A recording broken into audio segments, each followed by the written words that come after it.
President Trump says that US officials are on their way to Russia to discuss proposals backed by Ukraine for a 30-day ceasefire. The Kremlin released this video of President Putin, which it said was him visiting the Russian border region of Kursk for the first time since Ukraine seized territory there last summer. He expressed hope that the region would soon be, in his words, completely liberated. Officials say that he'd been told the operation to drive Ukrainian forces from the region is in its final stages. Well, the White House has confirmed that President Trump's top mediator, Steve Witkoff, is heading to Moscow this week for discussions. Mr. Trump's spokeswoman said that we urge the Russians to sign on to this plan. This is the closest we have been to peace in this war.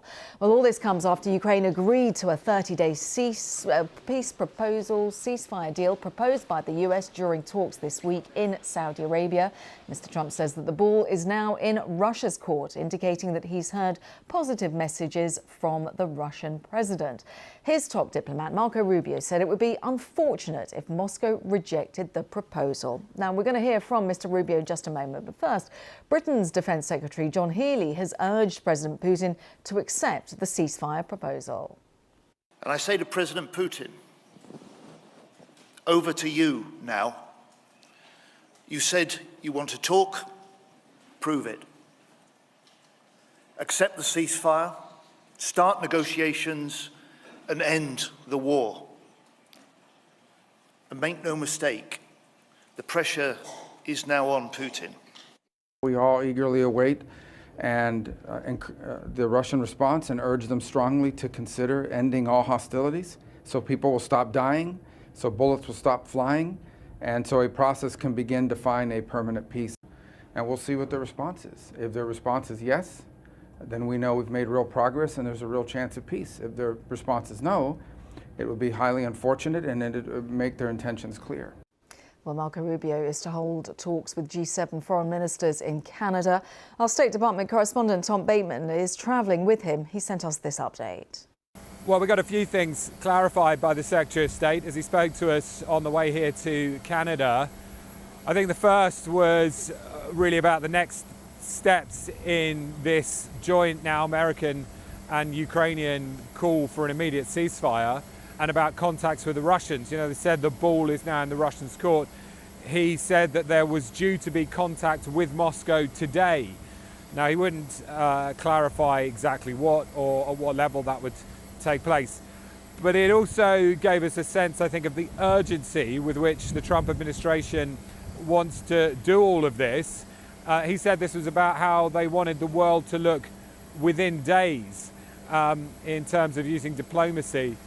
Now, I think that will enhance some of the sense of criticism there's been around this, that the idea of trying to rush a truce will embolden the invading power. But the Americans say this is about using diplomacy rather than fighting. And I asked Mr. Rubio about what is a pretty lukewarm reference in the joint statement to the role of the Europeans in this process as he meets G7 foreign ministers here. And I asked about European peacekeepers. Now, he wouldn't commit on that, saying instead that there were a number of different options for creating deterrence on the ground. Tom Bateman there, just a line coming from the AFP news agency, which is quoting the Kremlin saying that US negotiators are flying to Russia for Ukraine talks. So our understanding is this is the Kremlin saying that US negotiators are flying to Russia for Ukraine talks. A lot to discuss. Let's cross over live to Kyiv because our diplomatic correspondent James Landale joins us. James, good to see you. So a lot of different angles coming together today, but just bring us up to date where we are with this potential ceasefire proposal. Well, it's very straightforward, really. We know that the Ukrainians have agreed to this US proposal for a month-long interim immediate ceasefire. They have signed up to that in principle. So now, to quote the Americans, the ball is in the court of the Russians to see what response we get from them. And thus far, we have had very, very little indeed. And that, I think, is an indication that the Russians, as ever, want to play this carefully and they want to buy some time. There's been an awful lot of contact between the US and the Russians in recent days, lots of calls between, the national security Mike Waltz and his Russian counterpart, the CIA director and his Russian counterpart. We know that Steve Witkoff, the US presidential envoy, is bound for Russia. We're expecting him there fairly soon.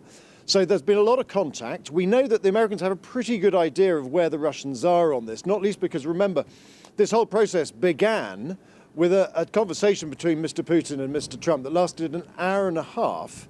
And there were subsequently those talks between the Russians and the American senior officials in Riyadh, in Saudi Arabia, about two and a half weeks ago. So the Americans have a vague idea of where the Russians are on this, but publicly the Russians at the moment are refusing to say anything, and everybody is basically waiting to see what their response is and what, if anything, they demand as a concession before they agree to any kind of temporary ceasefire. Because agreeing a ceasefire, a temporary one, would essentially breach a sort of fundamental Russian negotiating position down the ages, which is this, that nothing is agreed until everything is agreed. And so I think the expectation is that even if the Russians indicate some kind of sympathy towards agreeing a short-term ceasefire, there will be an awful lot of strings attached.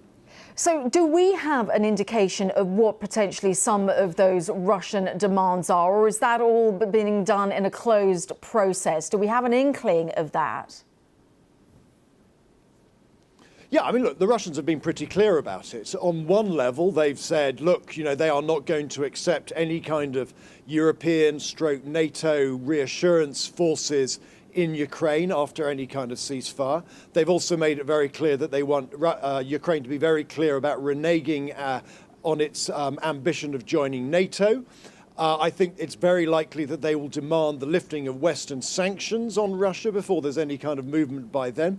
I think the interesting question is, do the Russians broaden their demands out from just Ukraine-specific demands to their broader security demands? In recent days, Russian ministers and spokesmen and women have been talking a lot about addressing what they call the root causes of the conflict. Now, that is their code for Russia's belief that it was a security encroachment by NATO forces coming closer to Russian territory that provoked them into launching what they call their military operation here in Ukraine. Now, that analysis is dismissed as ludicrous by the West. But the question is, will the Russians say, we'll act on some kind of short-term ceasefire, but we've got to have a discussion about the presence of US forces in parts of Europe, and we've got to make sure that NATO steps back from countries like Poland and the Baltic states. So that's the interesting question. Do they broaden their demands out from Ukraine to their broader security issues?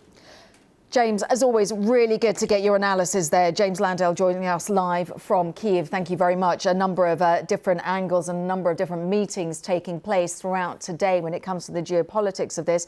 But just to remind you, that line that is coming from the Kremlin, reported by the AFP news agency, that US negotiators are indeed flying to Russia for those talks on Ukraine.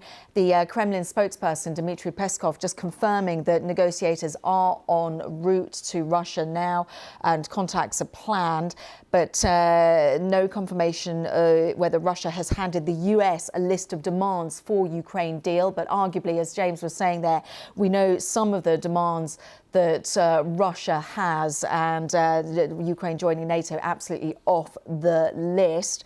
So yeah, Peskov just saying that US negotiators are en route, and it's true that contacts are planned, but Dmitry Peskov saying, let's not get ahead of ourselves. We'll tell you about them later. Contact has already happened. There was, of course, that phone call, but conversation between the Mike Waltz, who's the US National Security Advisor, and the Russian presidential advisor, Yuri Ushakov. Certain information has been provided to Russia. So lots of different lines coming out ahead of those talks with US negotiators in Moscow.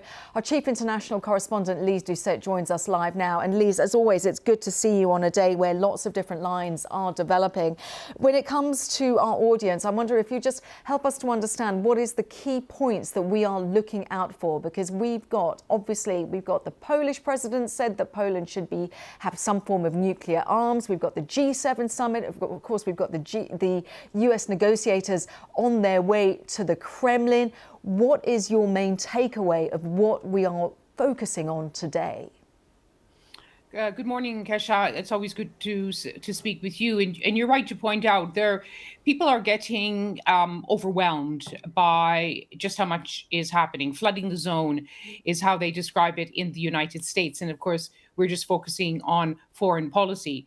There are broader strategic issues, some would say even a crisis at play, a reordering of the relationship between the United States and its allies. Some days it seems to be completely shattered. Some days it seems to be possible to rescue in some way. It all depends on what President Trump says and does that day, whether it comes to tariffs or security arrangements. But I think what we have to keep an eye on, because it really is the heart of the issue right now when it comes to what has always been called the transatlantic partnership, that, of course, is enshrined in the NATO military alliance. It all depends on what happens in Ukraine. And that confirmation that you just read from Moscow, that a delegation is now on its way to Moscow. You heard also in this program already from Secretary of State Marco Rubio. They want this 30-day ceasefire that was agreed in Jeddah between the Americans and the Ukrainians to be agreed by Russia. But as you yourself have been seeing, Kesha, there's no indication yet exactly what President Putin wants to do. All we've seen from him is this quite unexpected image of President Putin in military fatigues for the first time since the war, perhaps taking a leaf out of President Zelensky's book and appearing in the embattled region of Kursk, where it does seem from all reports that the Russians, backed up by North Korean forces, by drones, are pushing the Ukrainians out, which is a real setback for the Ukrainians if peace talks, well, let's not call them peace talks, if talks of some kind are now on the agenda. And that's absolutely critical, because that holding of that Kursk region within Russian territory by Ukraine would have given Ukraine a strengthened hand in any form of negotiations. But really important for you just to explain there that we're talking about a possible ceasefire. We're not close to any peace talks yet. It would be good if you just differentiate that for us, Lise, with your expertise. Well, viewers may have heard President Trump last night saying he really hopes that now that the Ukrainians have accepted it, that the Russians will now accept it.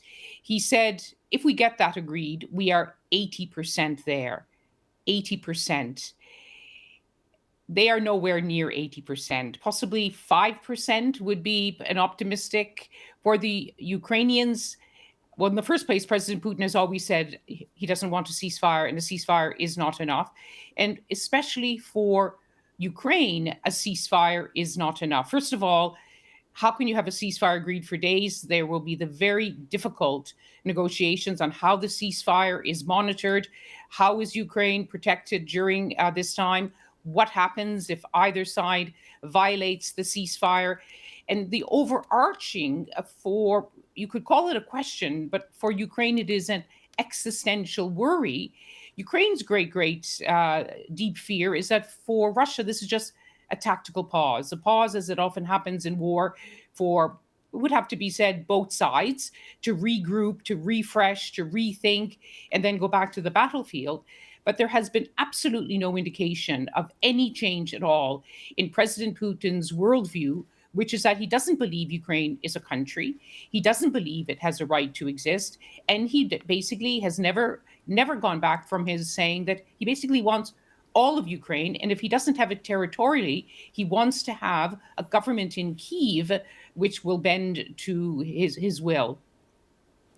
Lise, as always, really good to get your clarity and your analysis of the bigger picture of this. Thank you so much. Our international correspondent, editor, Lise Doucette there, joining us live. Thank you so much. Numerous different lives. Just Dmitry Peskov, Kremlin spokesperson, saying about Zelensky's remarks that Ukraine will not accept the annexation of any territory by Russia, exactly to what Lise was just mentioning there. Dmitry Peskov saying that Crimea, Sevastopol, Kherson, Zaporizhia, Donetsk and Luhansk are Russian regions. They're in the Russian constitution. It's a fact. So, as Lise was saying, we are nowhere near a peace deal. We are talking about a potential ceasefire, but there's still an awful lot at stake.